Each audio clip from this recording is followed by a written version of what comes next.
증오가 생기게 되는 것이죠. 그래서 우리가 이 원죄의 어떠한 그 열매를 계속해서 취하고 있는 우리가 매일매일 우리의 생각 안에서, 말 안에서 우리의 형제들을 살해하고 있다고 성경은 우리에게 말씀하시죠. 예수님께서도 형제들을 보고 멍청이라, 뭐 바보다, 뭐 이렇게 이야기하는 것만으로도 너희는 형제를 살해한 것이라, 그러니까 살인죄를 저지른 것이라고 그렇게 말씀을 하셨잖아요. 그것은 그냥 과장되게 말씀하시는 것이 아니라 우리가 그럼으로써 얼마든지, 그래서 실제로도 뭐 층간 소음 때문이든지 아니면 갑자기 뭐 차량의 앞에 끼어들었다라고 하는 어떤 그런 어찌 보면 조금 사소해 보일 수도 있는 그러한 이유로 말미암아서 정말 큰 사건이 일어나기도 하고 뭐 살인 사건이 일어나기도 한 것들을 우리가 목격하고 그런 시대에 우리 살고 있습니다. 사실은 가인이 그의 형제인 아벨과 자신을 구별하지 않았다면 아벨의 예물을 받아주신 하나님을 함께 찬양했을 것입니다. 이 아벨, 이 예물을 받아주셨구나, 참 기쁘다, 감사하다 라고 하면서 같이 이렇게 찬양을 했을 것인데, 그렇지 못하고 내 거는 안 받아주시고 하나님이 얘 것만 제 것만 받아주신다라고 해서 죽이게 된 것이죠. 구별했기 때문입니다. 구분지었기 때문입니다.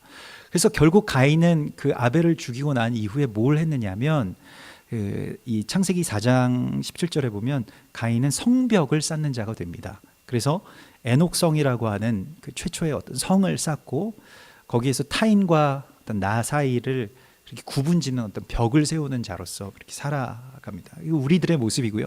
우리가 가인의 후예들이라고 하는 것을 우리가 알아야 됩니다. 그래서 오늘 예수님께서도 말씀하시는 것이, 너의 눈에 들보가 있는 것을 보지 못하고 어찌하여서 형제의 눈에 있는 이 티끌을 그렇게 빼려고 하느냐라고 말씀하시죠. 여기서 이 들보라고 하는 것도 마찬가지로 나와 남을 구별짓고 분리시키는 어떠한 그러한 벽, 또 뭐 그것을 어떤 뭐 대들보, 그런 나무, 그러한 그 장벽 말뚝이라고 하나님께서 말씀하고 있습니다. 근데 보통 우리 눈에 예전에 없던 것이 생기게 되면, 없던 것이 있게 되면 작은 먼지라 할지라도 막 굉장히 그거 난리가 날 거예요. 우리가 계속 뭐 눈물을 흘리고 눈을 비비고 어떻게 해서든 그걸 빼려고 하고, 내 능력으로 안 되면 뭐 병원에 찾아가기도 하고, 아무튼 어떻게 해서든지 그걸 제거하려고 할 것입니다만은, 그러나 우리는 어찌 보면 오래전부터 그 성경적으로 말씀을 보자면, 생각하자면 우리가 태어날 때부터 우리가 이 들보를 그냥 가지고 태어났다는 것입니다. 알지 못한다는 거예요. 너희 눈에 들보가 있는 것을 알지 못하면서 라고 말씀하고 있습니다. 그래서 들보가 있다라고 하는 것을 깨닫는 것부터가 먼저입니다. 그러니까 나의 눈에 들보가 있다라고 하는 것을 깨닫는 것부터가 먼저라는 거예요. 요한복음 9장에서 그 날 때부터 소경된, 맹인된 자도 예수님은 계속 만나잖아요. 예수님과 그 제자들이 계속 그 앞을 이렇게 몇 번 예루살렘에서 그 성전을 오가면서 이렇게 지나가면서 꼭 봤던 맹인인데, 유명한 맹인이었던 모양입니다. 날 때부터 쟤는 소경이다, 다 아는, 그 동네에서 다 아는 맹인인데, 그런데 그가 예수님께 구한 것은 눈을 뜨게 해달라고, 나를 고쳐달라고, 치유해달라고 그렇게 구한 것이 아니었다는 것이죠. 그냥 자신의 어떤 그 그 깡통에 있는 그 동전을 좀 한두 개 더 주었으면, 여기에 더 수북하게 그런 동전이 한 입, 두 입 더 쌓였으면 하는 것을 그가 계속해서 구했다는 것입니다. 예수님께 내가 보지 못하기 때문에 볼 수 있게 해달라고 그렇게 구할 수가 없었어요. 왜냐하면 날 때부터 보는 것이 뭔지를 몰랐기 때문입니다. 그냥 그렇게 살아왔어요. 우리가 이때까지 계속해서 그렇게 나와 타인을 구분짓는 그 들보를 우리 눈에 박은 채로 이제껏 살아왔다는 것입니다. 그게 불편한 것인지를 몰랐고요. 그게 빼야 되는 것인 줄도 몰랐고요. 그게 뺄 수 있는 것인 줄도 몰랐다는 것입니다. 날 때부터 소경된 자가, 물론 뭐 본다라고 하는, 다른 사람들이 뭐 본다라고 하니까 뭐 보는 것, 나는 안 보인다, 그래서 나는 뭐 좀 불편한가 보다 하지만 이게 고쳐질 수 있는 것이라고는 생각하지 못했다는 것입니다. 그래서 예수님께 구하지 못했다는 거예요. 우리 큰 문제가 무엇인지 아십니까? 우리가 뭘 구해야 되는지 모른다는 데 있습니다. 오늘도 주님께서 구하라 그리하면 너희에게 주실 것이요 찾으라 그러면 찾을 것이요 문을 두드리라 그리하면 너희에게 열리리라고 말씀하시지만 정작 중요한 것 뭘 구해야 되는지를 몰라요. 내가 원하는 것이 뭔지를 모른다는 것입니다. 그래서 한낱 그 깡통에 동전이 조금 더 들어오기만을 우리가 구하고 하나님 예수님께 우리가 그걸 구하고 있다는 것입니다.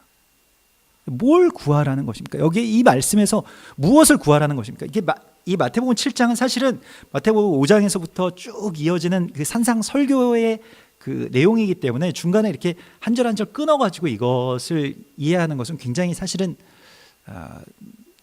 손해 보는 일이고요, 또 위험한 일입니다. 이게 전체가 다 연결되어 있는 말씀이라고 하는 것을 알아야 돼요. 그래서 그런즉 그러므로라고 하는 말씀으로 계속해서 이 말씀을 연결시켜서 우리 가운데 말씀하고 있습니다. 근데 우리가 말하자면 우리 그 주입식 교육에 우리 익숙하고 이게 시험 공부에 익숙한 사람들이 이게 끊어서 정리하는 걸 되게 좋아하죠. 이게 연결시키는 거에 대해서는 되게 미숙한데 사실은 뭐 끊어서 이렇게 외우고 뭐 가로넣기해서 뭐 외우고 이런 것은 우리 잘하지만은 연결시켜서 생각하는 것에 우리가 익숙하지가 못합니다. 사실은 이게 오늘날의 모든 교육이라고 하는 것이 헬라적인 어떤 그러한 그 뿌리를 두고 있기 때문에 헬레니즘 하지만 헬라에서부터 시작된 어떤 그런 교육에서부터 비롯되고 있기 때문에 그런 건 다 이렇게 구별하는 거예요. 구분지어서 이렇게 분할해 가지고 그 하나하나를 나누어서 더 깊이 뭐 그것을 연구한다라고 하는 것인데 사실 그렇게는 모든 이 세상과 모든 우리의 뭐 육체와 모든 것들이 하나님이 지으신 이 모든 세상이 구별되지가 않습니다. 구별하면 죽는 거예요, 사실은. 히브리적인 것들을 이렇게 다 연결해서 생각을 하는 것인데 성경 전체를 다 연결해서 생각할 수 있어야 되고요. 그렇기 때문에 우리가 성경 전체를 바라볼 수 있는 눈이 있어야 되는데 아무튼 7장 전체를 우리가 두고 보았을 때 이게 다 지금 무엇과 연결되고 있다는 것, 그 구하라고 하실 때 그냥 우리가 아무거나 무턱대고 다 구하면 그걸 주신다라고 하는 말씀이 아니었다는 것이죠. 뭘 구하느냐? 우리의 눈에서 들보를 빼어달라는 것을 구하라는 것입니다. 그것과 지금 이게 구별돼서 우리가 계속 구하는 것만 계속 생각해 왔기 때문에 뭘 구해야 되는지를 우리가 몰랐다는 것이죠. 우리 눈에서 내 눈에 들보가 있는 걸 깨닫게 해달라고. 그래서 깨닫고 그걸 제발 좀 뺄 수 있게 해달라고 주님께 우리가 이걸 구하면 반드시 받을 것이라고 말씀하신 것입니다. 다른 거 구하는 게 아니에요. 그래서 구하는 이마다 받을 것이고 이 귀한 것을 너희가 절대로 빼앗기지 않도록 너희 계속해서 이걸 구하라. 그래서 누가복음 11장에서는 이 본문의 말씀 그대로 너희가 구하라 그리하면 주실 것이요 이 말씀 가운데서 너희가 악할지라도 좋은 것을 자식에게 줄 줄 알거든 하물며 하늘 아버지께서 구하는 자에게 성령을 주시지 않겠느냐 이렇게 말씀하시죠. 그러니까 성령을 구하는 것인데 성령을 구하는 것도요 성령께서 내 안에 오셔서 해 주셔야 되는 일이 뭐 어떤 종교적인 엑스터시를 우리 가운데 주시는 것이 성령이 우리에게 오셔서 하시는 일이 아니라 성령이 내 안에 오셔서 하시는 일이 무엇이냐면 그 눈에 들보가 빼지는 거라고 말씀하고 있는 것입니다.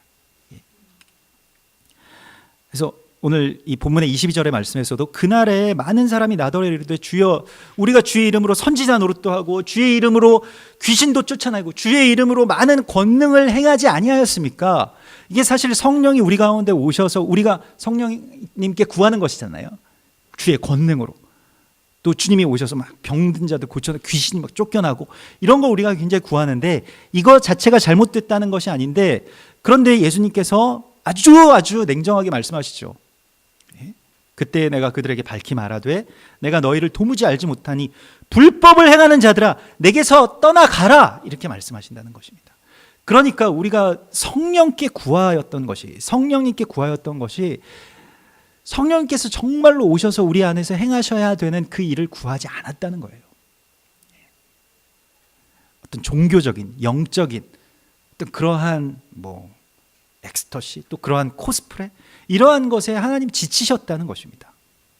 그 일 자체가 귀신이 쫓겨나고 병든 자들이 고침을 받고 이거 자체가 하나님 성령의 권능을 행하고 이거가 잘못된 것이 아니지만 분명한 것은 이것이 본질이 아닌 것이라고 말씀하고 있습니다. 그러니까 예수님께서 우리가 계속 이것만 행한다면 이것은 불법이라고 말씀하고 있어요. 불법이 뭐냐면 그 관역을 벗어났다는 것입니다. 하나님의 뜻, 그 말씀, 그 심장, 그 관역이 있는데 그 관역에서 벗어나서 옳은 일이긴 하지만, 좋은 일이긴 하지만 아무튼 다른 일들을 계속 해왔다는 거예요.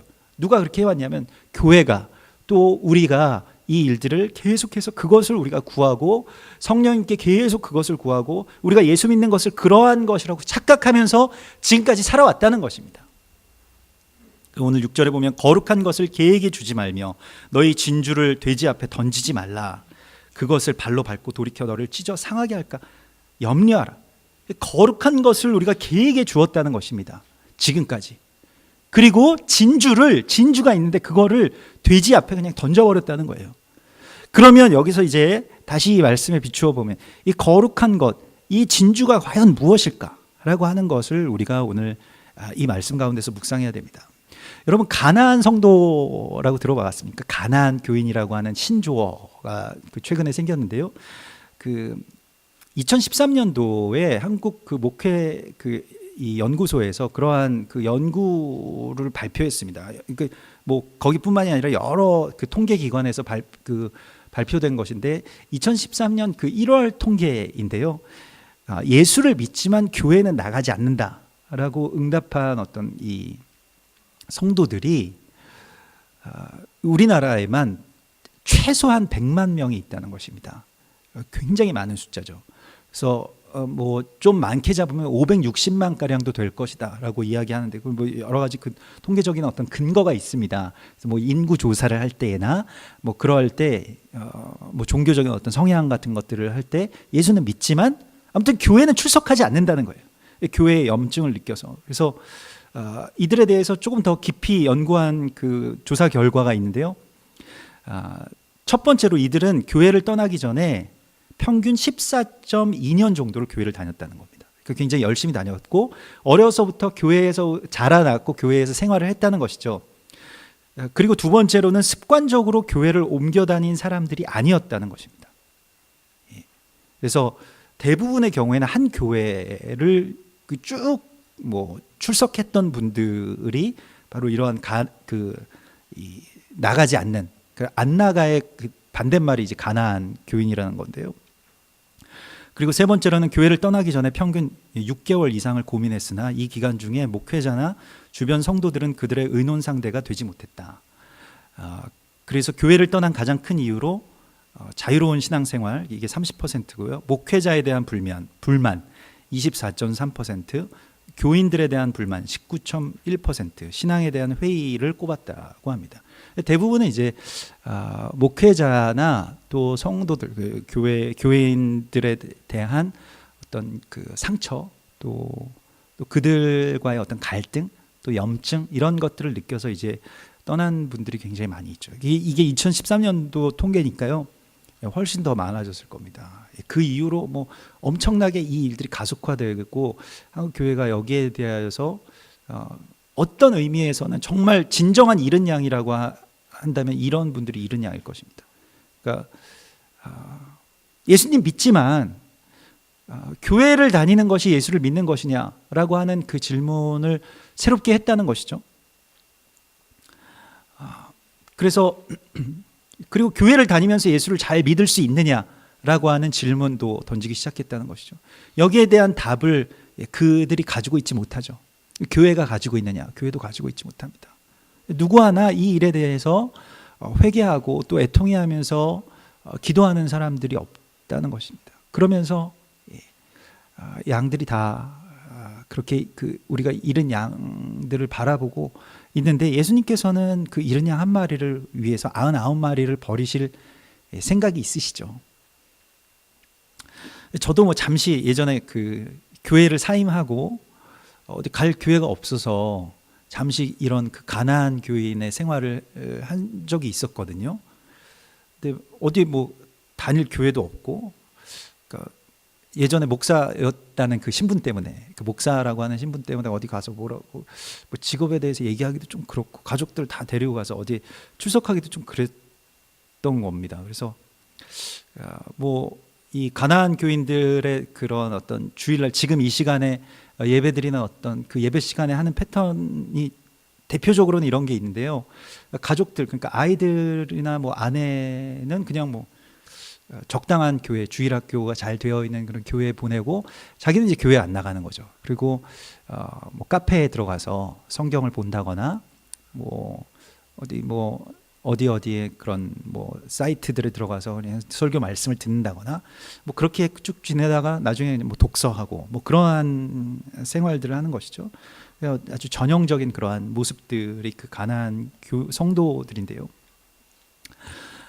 우리가 아주 중요한 것이 있습니다. 여기에서 그래서 뭐 이렇게 예수를 믿을 수도 있지 않겠나라고 하는 생각을 우리가 할 수 있겠습니다. 여러분 생각은 어떠신가요? 굳이 뭐 교회에서 아둥바둥 뭐 하고 또 뭐 상처받아 가면서 또 힘들어 가면서 그렇게 나오는 것을 꼭 우리가 해야 되는가라고 하는 그런 질문, 근본적인 질문들을 하게 된 것이죠. 예전에는 주일날 교회 안 나가면 하나님께 벌 받는 것 같이 이렇게 느껴졌지만 이분들이 몇 년씩 이렇게 교회를 계속 안 다니고 있는데도 마음이 더 편해지고 별로 이렇게 벌을 받는 것 같지 않은 그런 느낌들을 받는다는 거예요. 이런 분들 이제 연구하고 인터뷰 이렇게 책들을 보면 오히려 예전에 교회 다닐 때보다 좋았고 앞으로도 교회를 출석할 계획이 별로 없다는 것이죠. 그러니까 마음에 어떤 아쉬움이 별로 없다는 것이 정말로 큰 문제인데요. 성경은 우리가 교회에 대해서 오해하고 있는 것이 오늘 있다라고 말씀을 하십니다. 그게 뭐냐면 교회라고 하는 곳이 내가 신앙생활을 하는 데 있어서 도움을 제공하는 어떤 시설, 기관이라고 하는 생각을 하고 있다는 것이죠. 이게 어떻게 보면 교회에 대한 가장 큰 오해, 그리고 아주 근본적인 그런 인식의 오해인 것입니다. 교회는 나의 신앙생활을 이렇게 돕기 위해서 있는 어떤 그런 기관이 아닙니다. 가나안 교인들이 빼앗기고 있는 것도 그것이고요. 교회가 빼앗기고 있는 것도 그것인데요. 우리가 그리스도인이 된다라고 하는 것이 혼자서 말씀 보고 묵상하고 은혜 받는 것만으로도 그리스도인이 될 수 있다고 생각하는 것은 착각입니다. 성경은 절대로 그렇게 말씀하고 있지 않아요. 그래서 그렇게 그냥 혼자서 신앙생활을 하고 말씀을 묵상하고 깨닫고 그러면 얼마든지 내가 그리스도인으로서 완성될 수 있다라고 하는 생각에서 우리가 빠져나와야 됩니다. 그것은 교만한 생각이고요. 예수님을 따르고 그리스도인이 된다라고 하는 것은 이 공동체 안에서 전생에 걸쳐서 오랜 시간을 두고 이게 훈련되어지는 거예요. 갈고 닦아지는 겁니다. 계속 다듬어지는 겁니다. 이 거친 돌이 계속 그 돌과 돌이 부딪히면서 계속 떨어져 나가고 깎이고 맨들맨들해질 때까지 계속 그 물살과 또 돌들과 계속 부딪히고 그러면서 훈련하는 거예요. 연마되는 것이지 우리가 그리스도인이 된다는 것은 그냥 은혜 받고 깨닫고 거기에서 그리스도인이 될 수 있는 길이 그냥 막혀버렸다는 것이죠. 그래서 우리가 이 거룩한 것을 개에게 던지지 말라고 말씀하고 있습니다. 오늘날에는 교회에 대한 어떤 무용론들이 굉장히 많이 나오고 있습니다. 그러나 교회는 그것이 아닌 것이죠. 거기에 그치는 것이 아닌 것이죠. 물론 교회가 성경에 대한 어떤 진리에 대해서 우리가 더 잘 알 수 있게 해주고 또 영혼에 대한 어떤 평안, 뭐 치유, 또 공동체가 주는 어떤 기쁨 이런 걸 누릴 수 있는 곳이 사실 교회여야 합니다. 그러한 어떤 기쁨과 밝은 면들이 있죠. 그러나 그 반대로서 기능하는 교회의 역할도 있다는 것을 우리가 버려서는 안 된다는 것입니다. 그래서 우리가 오늘 계속해서 이제 오매를 계속하고 있다고 말씀을 드렸잖아요. 그래서 오늘 그 주보에 보시면 오늘 이 오매를 카운팅을 한다라고 나와 있고 그 성경 읽기표 그 밑에 날마다 오멜이 이제 계수된다는 것인데요. 그게 뭐냐면 이제 6월절 그 어린 양의 피로 우리가 구원을 받지 않았습니까? 근데 거기에서 우리가 끝났다고 생각하면 안 된다는 거예요. 성경은 거기에서부터 그래서 우리가 주님의 제단에 이제 드려지게 되었는데 그러면 계속해서 그래서 드려지는 것을 위해서 계속 그 곡식단을 베어서 그것을 이제 고운 가루로 만들어서 이 한 오멜이라고 하는 건 곡식단인데 이 곡식단으로 이 제단에 갖다 바치는 게 아닙니다. 이걸 고운 가루가 될 때까지 타작하고 막 빻고 뭐 이렇게 해서 이제 아주 고운 가루가 돼서 이 바치는 것이거든요. 이걸 매일매일 세면서 하는 것인데 어디까지 하냐면 오순절까지 우리가 지금 나아가고 있음을, 그래서 그것을 갈망하고 기대하고 정말로 성령이 우리 안에 오셔서 정말 내주하시는 것까지를 우리가 기대하고 있다는 것입니다. 그래서 우리가 그 지점까지 지금 나아가고 있는 거예요.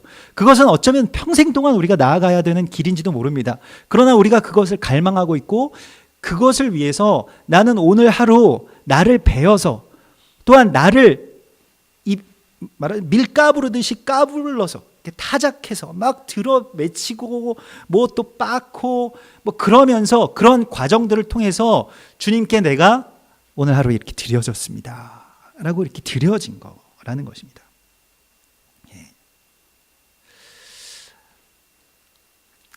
그래서 교회라고 하는 것이 이게 곡식 한 단을 베어서 고운 가루가 되는 그 과정들을 매일매일 우리가 하고 그것을 함께 그것을 기대하고 기다리고 그렇게 있는 것, 그렇게 하기 위해서 우리가 있다는 것입니다. 그래서 교회는 아주 단적으로 말씀드리자면, 더 극단적으로 말씀드리자면 교회는 용서하기 위해서 있는 것입니다. 마태복음 18장에서 두세 사람이 내 이름으로 모인 그곳에는 나도 반드시 그들 중에 있느니라 주님께서 말씀하셨거든요. 이게 교회에 대한 약속이고 이게 교회론의 어떤 시작이 되는 말씀입니다. 이게 아주 유명한 말씀, 마태복음 18장 20절의 말씀. 그래서 두세 사람이 모여야 된다 이렇게 말씀하시는데 왜 모였냐라고 하는 거, 마태복음 18장을 앞뒤를 읽어보면 두세 사람이 왜 모이게 됐냐면 어떤 사람이 잘못을 했어요. 그래서 이 사람 잘못한 것에 대해서 두 사람이 가서 권고하는 것입니다. 아, 이게 잘못됐으니까 이거 좀 우리가 같이 바로 잡아가자. 무엇을 우리가 함께 돕고 그것을 위해서 더 돕고. 그래서 그런데도 그 사람이 돌이키지 않고 그 사람이 그 잘못에서 벗어날 수 없다면 교회 전체가 다 그 사람을 위해서 또 기도하고 또 도와라. 근데 그때 이제 두세 사람이 내 이름으로 모인 그곳에는 내가 함께하기 때문에 그 걱정하지 말고 아무튼 두세 사람이 모여서 그걸 하라고 말씀하신 거예요. 그래서 교회가 있다는 것입니다. 그 베드로가 즉각 거기에 대해서, 베드로 뭐 자칭 이제 수제자잖아요. 그렇기 때문에 이제 질문을 합니다. 그러면 몇 번까지 용서를 해야 됩니까? 계속 용서하라고 예수님께서 말씀하시죠. 용서를 그치지 말고 하라. 이게 교회라는 거예요. 그래서 7번뿐이 아니라 7번을 70번까지도 하라. 오멜개수도 마찬가지고, 오멜개수도 뭘 하는 것이냐면 오순절까지 7안식일을 세는 것입니다. 그러니까 이게 용서라고 하는 것이요, 결국에는 내 생각의 단을 그냥 확 베어버리는 것입니다. 그래서 베어서 거기에서 생각이 또 나왔잖아요. 걸러지지 않았잖아요. 하나님께 드려지고 내가 이 생각이 아직 예배까지 도달하지 못하고 아직 내 안에 비난이 있고 정죄가 남아있으면 그걸 다시 되돌리라고 말씀하고 있습니다. 그래서 두세 사람이 내 이름으로 모인 그곳에는 나도 그들 중에 있느니라. 이 말씀을 더 극단적으로 해석하면 어떨까요? 저는 이제 뭐 근본주의자는 아닙니다만은 정말 문자 그대로 이걸 해석한다면 두세 사람이 모이는 곳에 예수님이 계시죠. 20-30명이 모인 곳에도 계실까요? 물론 뭐 계실 수도 있을 겁니다. 200-300명은 어떨까요? 2-3만 명은 어떨까요? 그렇게 사람들이 계속 많아지게 돼서 이게 가족이 아니라 어떤 조직이 되고, 그리고 어떤 사람이 나와 부대끼고 이러한 것을 이게 다 싫으니까 그냥 다 많이 모여 있는 것 같지만, 수십만 명이 모여 있는 것 같지만, 그러나 다 이 연결을 끊어놔서 아무런 갈등도 없게 하자라고 한다면 거기에 주님이 계실까요? 주님이 두세 사람이 모였을 때 왜 계실까요? 두세 사람이 모이면 갈등이 생기기 때문에 계시는 겁니다. 두세 사람이 모이면 오해가 생기기 때문에 그런 겁니다. 우리가 그 들보가 있기 때문에, 아직 눈에 들보가 있기 때문에 이 사람을 내가 정말로 나로서 이해할 수가 없어요. 우리가 그걸 다 느끼잖아요. 우리 가족인데, 나의 아내인데, 나의 남편인데도 내가 정말로 나와 한 몸이지만, 촌수가 없는 뭐 영촌 아닙니까? 한 몸이지만, 그러나 나와 생각이 다르다라고 느낄 때가 굉장히 많이 있잖아요. 그걸 어떻게 회복할 수 있냐는 겁니다. 그 안타까운 마음 안에서 주님께 우리가 가 닿으면, 그래서 내가 용서하고 그리고 함께 기도하고 그래서 주님께 가 닿으면 주님께서 이것을 위해서 역사하신다는 것입니다. 이게 교회가 있는 이유입니다. 우리가 있는 이유이고요. 우리가 교회된 이유이고요. 그래서 오늘 주님 말씀하시는 것도 18절의 말씀에서 좋은 나무가 나쁜 열매를 맺을 수 없고 못된 나무가 아름다운 열매를 맺을 수 없는데, 이 나무에 대해서, 이 가지에 대해서 말씀하시잖아요. 하나님과 연결되어 있으면 정죄의 열매가 맺히지 않는다는 거예요. 같은 일이 들어오는데 정죄가 안 일어난다는 것입니다. 뭐 적당치 않은 말일 수도 있겠습니다만은, 최근에 뭐 이렇게 막 떠들썩하게 막 국민들의 막 분노를 사고 있는 정치인들이 굉장히 많이 계시잖아요. 그 중에서 우리 총리 계시잖아요. 총리, 그 이완구 총리가 있습니다. 이제 뭐 사임을 하셨습니다만 아직 사임이 되지 않았기 때문에 그분에 대해서 뭐 우리가 다 갖고 있는 생각들이 좀 뭐 불만 좀 있을 거예요. 또 어떻게 뭐 그럴 수가 있느냐. 뭐 청문회 단계 때부터 막 여러 가지 일들이 뭐 구설수가 있었습니다. 근데 그분을 뭐 저도 그렇게 뭐 일반적으로 그렇게 생각하고 막 이렇게 하고 있었는데, 알고 보니까 제가 정말로 친한 그 친구의 고모부인 거예요. 그래서 그 아들들하고도 간혹 어릴 때 이렇게 만나서 놀았던 기억이 있어요. 그래서 그 사실을 알게 돼서 이제 그 뭐 그때 뭐 최근에는 이제 그렇지는 않았습니다만은 그 막 청문회로 이렇게 좀 고생하실 때 그 친구 놀려 먹으려고 이제 전화했습니다. 막 이렇게 너희 뭐 고모부님 왜 그러시냐 뭐 이런 식으로 이제 얘기를 하려고 전화를 해서, 뭐 고모부님 어떻게 요즘 골치 아프겠다 뭐 이런저런 뭐 이야기들이 있는데 뭐 고모부님 그 판교에 땅이 있으신 거 우리 좀 주라 막 이렇게 제가 얘기했거든요. 예, 그랬더니 이 친구가 원래 저랑 이렇게 농담도 잘하고 서로 막 놀리고 어릴 때부터가 그런 친구이기 때문에 친구인데 좀 심각한 거예요. 그래서 좀 기도해 달라고. 자기도 할 말이 많다는 거예요. 자기는 그 사정들을 다 안다는 거예요.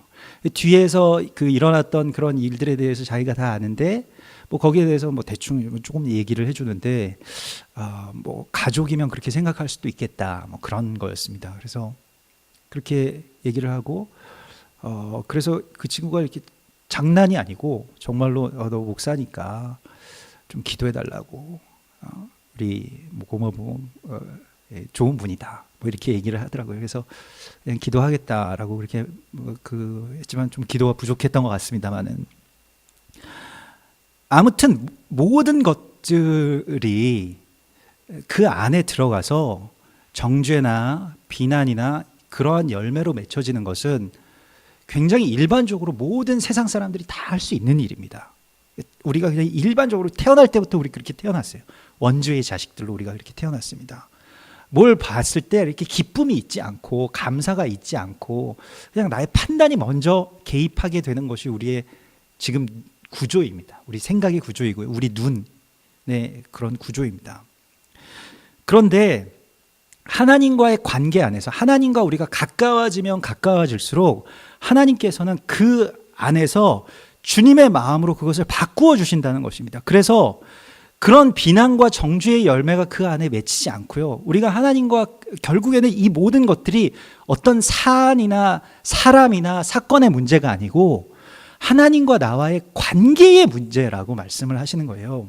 그래서 우리가 하나님께 가까이 가면 가까이 갈수록 계속해서 전에 이렇게 보았던 어떤 그 비난과 정죄의 이유들이 그렇지 않고 그것을 덮어주고 또 위로하고 그것을 어떻게 하면 조금 더 좋은 열매들로 바꿀 수 있을까라고 하는 그러한 생각과 말로 갈 수 있게 된다는 것입니다. 그래서 우리가 예배한다는 것은 우리가 하나님께 가까이 나아가서 하나님의 마음을 우리가 받는 것인데, 그러면 그 마음과 생기가 내 안에 들어오게 되면요, 우리가 주님과 연결되게 되고 주님과 연결되게 되었을 때 주님께서는 주님의 마음을 주시죠. 그런데 그 마음 가운데서 일어나는 것이 바로 정죄를 그리고 이 비방을 위로로 그리고 덮어줌으로 바꾼다는 것입니다. 꼭 같은 사실인데 그 구약에서 이제 이 비방이나 비난에 대해서 뭐 여러 말씀이 나옵니다만은 첫 번째로 그 나온 말씀이 이제 창세기 9장에 있는 말씀이죠. 근데 노아가 이 노아의 방주 사건 다 있고 막 무지개도 보고 그래서 뭐 정착해서 이제 결국에는 땅에서 농사를 처음 짓기 시작합니다. 그래서 포도원을 일구기 시작했다라고 말을 하고 있습니다. 근데 이 포도원을 일군다라고 하는 것은요, 성경에서 어떻게 보면 약간 비유적인 그런 의미로 그러니까 그 교회를 섬긴다라고 하는 것과 꼭 같아요. 그러니까 포도원 일구는 것이 이 교회를 이룬다라고 하는 것과 같은 것입니다. 노아의 마음이 이제 이해가 되는데, 그럼 뭐 어떤 가정을 이룬다라고 하는 것, 또 교회를 이룬다라고 하는 것과 같은 그런 의미로 보통은 많이 쓰여집니다. 노아가 포도원을 이렇게 일구면서 술에 취해서 옷이 벗겨졌다. 하체를 벗고 술에 취해서 나뒹굴어져 있었다라고 하는 거죠. 근데 그걸 보면서 이 아들들의 생각이 달랐어요. 그렇죠. 셈은 그걸 보면서 굉장히 안타까운 마음이 들어왔습니다만은, 그러나 가나안, 그러니까 이게 그 함의 아들인, 그러니까 함과 그의 아들, 그 가나안, 특별히 가나안이 더 문제였는데요. 철들지 않은 가나안은 이거 잘못된 일 아니, 이거 창피한 일 아니냐, 이게 수치스러운 일 아니냐, 어떻게 노아가 그럴 수가 있느냐. 노아가 그래도 어떻게 보면 인류의 유일한 희망 아니겠습니까? 근데 노아가 술에 취해서 그렇게 뭐 우리가 생각할 때 노아가 막 뭐 길거리에서 막 술에 취해서 뭐 토하고 있다 이런 거 꼭 가능. 그러면 그걸 우리가 어떻게 거기에 대해서 반응하겠느냐라고 하는 것이죠. 그런데 우리는 대부분 가나안처럼 반응한다는 것입니다. 그걸 까발기고요, 비난하고요, 정죄하고요, 다른 사람들에게 그것을 알립니다. 그래서 이게 구약의 이 비방하다라고 하는 말은 그 같은 말인데 두루 다닌다라고 하는 말과 같아요. 그러니까 비방거리가 있으면 두루 다닙니다. 두루 다니면서 비방하는 그 도구가 되는 것, 대적의 도구가 되는 것이죠. 그런데 이 또 한 가지의 그 구약의 단어가 이 헤르파라고 하는 것이 이제 비방하다라고 하는 것인데, 그것은 무엇이냐면 벌거벗기다라고 하는 겁니다. 벌거벗기면 그 치부가 드러나죠. 어떻게 보면 당대의 가장 완전한 자라고 불리워졌던 노아마저도 술에 취해서 나동그러질 수밖에 없을 만큼 힘든 일이 있었다는 거죠. 영적으로 피폐했고요. 여러분 생각해 보십시오. 우리 가족만 남고 다른 전 인류의 모든 사람들이 다 죽었다. 다 물에 빠져서 죽었다. 이것을 우리가 봤다고 생각해 보십시오. 정말 끔찍할 것 같아요. 그래서 우리 가족은 살아남았으니까 좀 기쁘다 이렇게 살 수 있을까요? 이게 뭐 오늘날로 치면 이게 외상 후 스트레스 증후군이라고 하는 말도 있지 않습니까? 정말 큰 사고를 겪은 거예요. 그리고 노아가 거기에 대해서 자기가 어떻게 판단할 수 있는 여지가 없었습니다. 사람들이 뭐 자기 눈앞에서 그 물 위에서 시체가 막 둥둥 계속 떠다녔을 거고요. 쓰나미로 피해를 입고 뭐 어제도 큰 지진이 있지 않았습니까? 엄청난 그런 재앙과 재난 속에서 뭐 그런 재앙이 일어났다. 그래서 올해는 그런 재앙이 많을 것이라고 하는 예언이나 징조들이 굉장히 많이 있었거든요. 계속 말씀드렸지만, 그래서 그런 일들이 일어났기 때문에 우리가 다행이다, 기쁘다 이렇게 생각할 수 없잖아요. 거기에서 엄청난 괴로움이 우리 가운데 있는 것이고 엄청난 아픔이 있는 것이고요. 근데 그 아픔을 가나안이 이해하지 못했어요. 그냥 정죄의 도구로만 썼다는 것입니다. 근데 그 아픔을 셈은 그 아픔을 이해했습니다. 그 마음이 있었던 거죠. 옳은 것은 아니었어요. 노아가 술에 취했다라고 하는 게 옳은 것은 아니지만 얼마나 힘드셨으면 이러셨을까라고 하는 그 생각 가운데 있었다면 그를 덮어줄 수 있는 옷을 찾았다는 것입니다. 그게 셈의 예배였고요. 셈은 그것 때문에 큰 복을 받습니다. 셈의 하나님을 찬양하리로다. 이게 노아가 그렇게 말하거든요. 셈의 하나님, 그러니까 셈이 하나님을 경배했기 때문에 하나님이 주신 마음으로 뒷걸음질 쳐 들어가서 그것을 덮었다는 거예요. 우리는 지금 그런 것을 덮는 것은 의롭지 못한 행동이고 세련되지 못한 행동이고 지성인답지 못한 것이라고 많이 생각합니다. 다 발가벗기고 그래서 다 그것을 고칠 수 있다라고 말하지만 고칠 수 없어요. 발가벗겨서 고칠 수는 없습니다. 덮어주고요. 현장에서 가늠하다 붙잡혀온 그 여인도 명백히 잘못했지만은 덮어주고 위로해주고 용서해줄 때만 고칠 수 있는 겁니다. 그래서 한 사람 죽인다고 해서 죄악이 사라지는 거 아니에요. 그래서 우리가 다 같이 뭔가를 이 사람 잘못했다, 이거 다 잘못된 일이다 라고 다 벌거벗긴다고 해서 하나님의 역사가 일어나지 않는다는 것입니다. 하나님의 역사는 언제 일어나느냐? 뒷걸음질 쳐 들어가서 그것을 덮을 때 일어난다는 것입니다. 우리 이거 선한 일이라고 생각해 오지 않았습니다. 교회에서든 사람들의 어떤 관계 안에서든 딱딱 지적하고, 뭐 남편이지만 당신 이건 잘못됐다, 뭐 아내지만 그래도 당신이 뭐 윗집 여자랑 그렇게 한 거는 좀 잘못된 거네, 그렇게 말하면 어떻게 우리가 기분이 안 좋잖아요. 뭐 꼭 그렇다고 해서 우리가 막 잘했다는 것은 아니지만 같이 편 되어주고, 그래도 그 입장에서는 그렇게 할 수밖에 없었다라고 하는 것에 대해서 그냥 공감해주면 그 다음은 하나님께서 하시는 것입니다. 비난과 정죄의 그 지점에서 우리가 축복의 기회를 발견해야 됩니다. 샘처럼 그것을 발견해내야 돼요.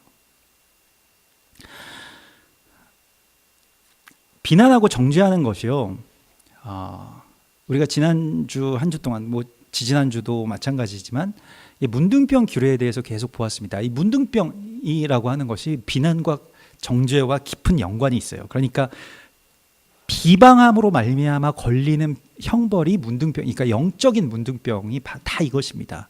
민수기 12장에 보면 이 모세의 누이인 미리암이 모세를 비방하다가 걸린 병이 문둥병이거든요. 그래서 진영 밖에 쫓겨나게 됩니다. 근데 이게 어떤 것이냐면, 이게 오늘 이 말씀과 이제 연결되는 것인데요. 미리암은 모세를 생각해서 비방했습니다. 그러니까 모세가 잘못됐기 때문에, 모세가 그 이방 구스 여인, 그 흑인 여자와 결혼을 한다, 백성의 지도자가 굳이 늙음하게, 자기 뭐 본 부인도 있고 다 있잖아요. 그런데 왜 흑인 여자랑 결혼을 해야 되느냐? 이 구스라고 하는 건 지금 뭐 이디오피아쯤 이야기하는 것입니다. 그렇게 결혼을 꼭 해야 되겠느냐? 근데 결혼했다는 거예요. 모세도 거기에 대해서 설명을 못해요. 뭐 어떤 이유가 있다라고 하는 모세도 잘 몰라요. 그 구스 여인이 좋아서 결혼했다 이렇게 이야기한 것도 아니에요. 아무 말도 없어요. 할 말이 없는 거예요, 모세도. 근데 하나님께서 말씀하십니다. 내가 모세와 대면해서 보고 내가 명령한 것을 모세가 순종한 것인데 너희가 그러한 모세를 정죄할 수 있겠느냐라고 하는 것에 대해서 말씀하시면서 이것에 대해서 비방한 미리암을 책망하십니다. 영적인 문둥병은 어떤 것이냐면 언약을 비방하는 것입니다. 이 약속이라고 하는 것이 어떤 징조 가운데서는 어떻게 보면 모세가 모세가 미리암에게 비방받을 일, 그러니까 구스 여인과 결혼하는 것처럼 어떻게 보면 이건 잘못된 거 아니야? 이렇게도 보인다는 것입니다. 그러면 우리가 어떻게 분별할 수 있느냐? 우리는 분별할 수가 없어요. 원래 우리는 판단의 열매를 먹어서는 안 됩니다. 우리는 알지 못해. 이것이 선인지 악인지 이걸 우리가 원래 알지 못한다는 거예요. 이걸 판단할 권세도 우리에게 없어요. 그렇기 때문에 하나님께 이것을 올려드리는 것입니다. 이것이 예배이고 이것이 교회라고 말씀하고 있습니다. 이해할 수 없고 설명할 수 없는 일들이 우리 가운데 일어납니다. 그리고 이 일들에 대해서 우리가 정죄하고 비난하거나 아니면 분노하고 하나님과 불화하게 됩니다. 그러한 일들이 우리 가운데 굉장히 많이 있어요. 우리가 여러분들 뭐 이스라엘 다녀오신 분들 가운데 아시는 분들도 많으시지만 이 이스라엘의 야드 하시모나라고 하는 그런 그 키부츠가 있습니다. 아주 유일한 이방인 키부츠고요. 또 유일한 어떤 기독교인들 키부츠입니다. 그래서 이게 핀란드인들이 그 유대인들을 이렇게 그 홀로코스트 그 나치 그 기간 가운데 많이 도와주고 이렇게 돕고 해서 이 골다메이어 수상이 아주 특별하게 어떤 배려해서 그 예루살렘 근교에 이 영적으로는 굉장히 중요한 지점인데요. 아무튼 언약궤가 이게 움직이기 시작한 그런 지점인데 그곳에 이제 예배 처소가 있어요. 또 메시아닉 유대인들 예배 처소가 있는 겁니다. 그래서 유대인들이 거기에서 모여서 예배를 드리는데 거기 이끌고 계신 분이 이제 이 아셰르 인터레이터 목사님입니다. 근데 그 아셰르 인터레이터 목사님 그는 하버드 출신이고요. 하버드 뭐 정말 수석 입학하고 수석 졸업하셨다고 해요. 굉장한 어떤 천재고 수재입니다. 집안도 계속 그 유대계 미국인 집안으로 그 아버지가 미국에서 이렇게 국무장관까지 한 아주 굉장히 명문가의 명문자제 집안이에요. 그런데 성령께서 그를 터치하셔서 그가 이제 유대인임에도 불구하고 성령이 만나게 되고 그래서 이제 변화돼서 유대인들의 회복을 위해서 정말 이스라엘 회복을 위해서 하나님께서 당신을 쓰시겠다 또 당신의 가족을 쓰시겠다라고 해서 그 아내와 또 그 딸이 하나 있었다고 해요. 이제 갓 중학교 들어간 그 정도 나이 되는 그런 딸이 있었는데 참 딸이 믿음이 좋았다는 겁니다. 그래서 같이 이제 그 다 미국에서의 모든 생활 다 버리고 그 키부츠에 들어와서 이제 그렇게 예배드리면서 그렇게 살아가기로 헌신하고 이렇게 살게 되었는데 이스라엘에 그러니까 미국에서 그 모든 어떤 기득권이나 그런 거 다 버리고 이제 말하자면 알리야 한 거죠. 들어왔는데 그 들어온 지 1년 만에 보통 이제 그 개인적인 얘기를 잘 이렇게 하시는 분은 아니고 근데 뭐 어떻게 제가 뭐 가까운 분 통해서 전해 듣게 됐는데 1년 만에 들어오신 지 1년 만에 그 딸이 갑자기 실종된 거예요. 자기 정말 사랑하는 딸이 실종됐다는 겁니다. 그래서 뭐 백방으로 찾고 근데 그 학교 안에서 예수 믿는 하여튼 유대인은 그 딸 아이 하나밖에 없고 걔가 그걸 근데 자기가 숨기거나 이렇게 뭐 그걸 이렇게 감추거나 하지 않고 아이들에게 계속 그걸 이야기하고 메시아 예수님이 메시아다라고 하는 걸 막 이렇게 전하기도 하고 그랬다는 거예요. 그래서 이 주변의 사람들은 이렇게 납치됐을 거다. 그걸 계속 그렇게 전하고 그 당시 들어오셨을 당시만 해도 지금도 그렇지만 굉장히 그 어떤 믿는 유대인들에 대한 어떤 반감도 심하고 그럴 때인데 그러한 일들을 계속 그 딸 아이가 하니까 걔를 본보기로 그냥 없앴을 거다 그렇게 이야기는 하지만 아무 증거도 남지 않고 아예 그냥 없어져 버린 거예요. 그렇게 사랑하는 딸이 없어지니까 그 두 부부가 얼마나 그걸 찾아 헤맸겠습니까? 정말 울면서 또 그 키부츠 다 기도하면서 그걸 찾았는데 못 찾은 거예요. 지금도 아직도 못 찾은 겁니다. 그 부부들을 보면 물론 큰 어떤 은혜와 또 영적인 어떤 큰 기쁨도 있으시지만 그 아주 특유의 그런 어떤 그 어두운 그림자가 뭐였을까라고 하는 것을 생각했는데 아마 그러한 부분들이 있으셨던 것 같아요. 근데 그 과정 가운데서 두 분이 막 울면서 기도하고 찾아 헤매다가 결국에 하나님의 마음을 만났다고 이렇게 간증을 합니다. 그래서 이게 이스라엘을 향한 내 마음이라고, 그러니까 잃어버린 딸을 향한 그 애통한 마음이 아버지 하나님 그 마음이라고 그렇게 말씀하시는 것 같다라는 거예요. 그래서 그 마음을 우리가 받았다고, 이스라엘을 향한 아버지의 마음이 바로 그런 거라고. 우리가 언약 가운데 이게 들어간다라고 하는 것은요, 내가 어떤 내 의지로 그렇게 들어갈 수 있는 것은 아닙니다만은, 그러나 하나님의 어떤 찢어지는 마음과 만나게 되는 그런 순간들이 우리 가운데 옵니다.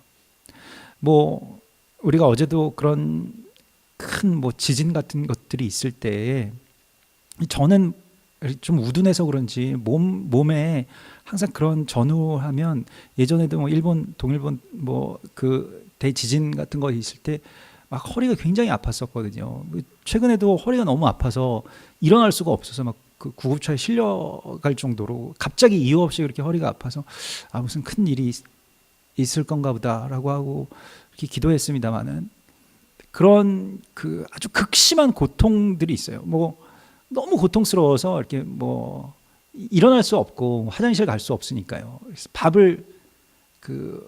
밥이나 물을 마시지 않아야 되겠다 이런 생각이 들 정도로, 왜냐하면 물 마시면 화장실 가야 되는데 화장실 갈 때 일어나야 되니까 못 일어나겠으니까 뭐 그럴 정도로 너무 고통스러웠거든요. 근데 이 고통의 진원이 어디냐라고 하는 것에 대해서 하나님께 구하였는데, 이 땅이 계속해서 그렇게 고통받고 죽어가는 사람들이 있고 하나님 그렇게 아프시다고 말씀하는 겁니다. 그러니까 우리가 주님께 예배하고 주님께 그렇게 기도하고 그렇게 연결되어 있으면 좀 당혹스러운 일이지만 그 아픈 주님의 그 아픔이 우리 가운데 느껴질 때가 있잖아요. 그게 우리의 사명이고요. 그게 우리의 교회인 것입니다. 하나님 아프신 거예요. 아직 그리스도 예수의 날이 우리 가운데 온전하게 오시지 않았고요. 그리고 우리가 예수님의 신부로서 몸의 회복이 완전하게 되지 않았기 때문에 그것을 위해서 우리가 더 깊이 기도하고 애쓰고 또 기다리는 것입니다. 6월절에서부터 오순절로 나아가는 길은 예수님께서도 말씀하셨지만 모여서 기도하는 것이라고 말씀하셨습니다. 혼자 기도하는 게 훨씬 편하거든요. 모여서 기도하면 저 사람은 어떤 기도하나, 저 사람은 왜 이렇게 크게 기도하나, 저 사람은 왜 기도하러 와서 계속 먹기만 하나, 뭐 이런 5만 가지 생각이 다 들고요. 그래서 모여서 기도하는 것만큼 어려운 일이 없었을 겁니다. 50일 동안 모여서 기도하라고 말씀하셨어요. 그래서 기도한 겁니다. 우리가 그 때가 될 때까지 성령께서 우리 안에 오셔서 우리가 정말로 내주하시는 그 주님의 어떤 몸을 온전하게 이룰 수 있을 때까지 우리가 지금 준비하고 있는 겁니다. 그래서 우리가 이렇게 모여 있는 거예요. 그래서 우리가 이렇게 조금은 불편하게 교회를 이루고 있습니다. 편하게 예수 믿을 수 있는 길, 편하게 교회를 이룰 수 있는 길도 많이 있겠죠.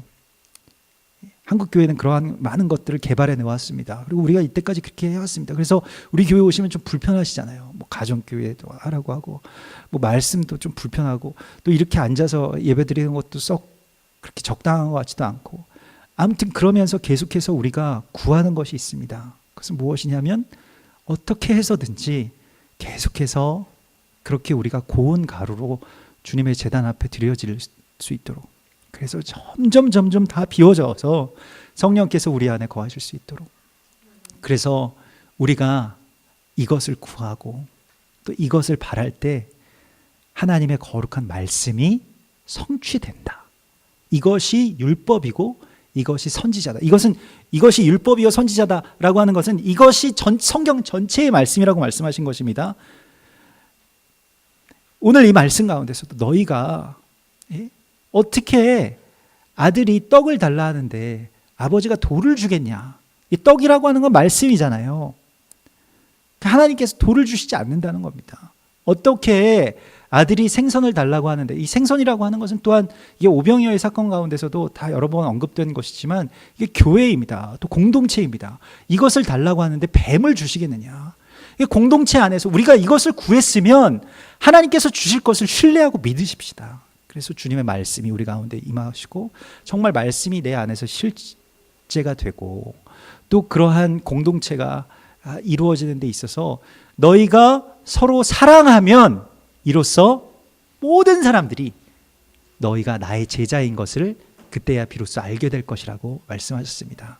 우리 그런 사랑이, 이것은 어떤 윤리에 대한 말씀이 아니고 그것은 하나님과 나와의 어떤 관계 안에서 이루어지는 놀라운 기적이고 말씀의 성취라고 오늘 말씀하시는 것입니다. 이러한 역사가 우리 교회 안에서 온전하게 이루어질 수 있도록, 우리 교회 불편하시죠. 또 부족함들도 굉장히 많이 보이실 것이고요. 그것 때문에 여러분들 보내주셨습니다. 그리고 그것 때문에 우리가 이렇게 있는 겁니다. 그래서 그러한 것들이 보일 때 함께 기도하고 두세 사람이 같이 연합하고, 그래서 그러한 것들이 온전하게 되도록, 새로워지도록 우리가 서로를 위해서 또 교회를 위해서 힘을 써서 오순절에 그 온전한 기름 부으심까지 나아가기를 소망합니다. 우리 같이 기도하겠습니다.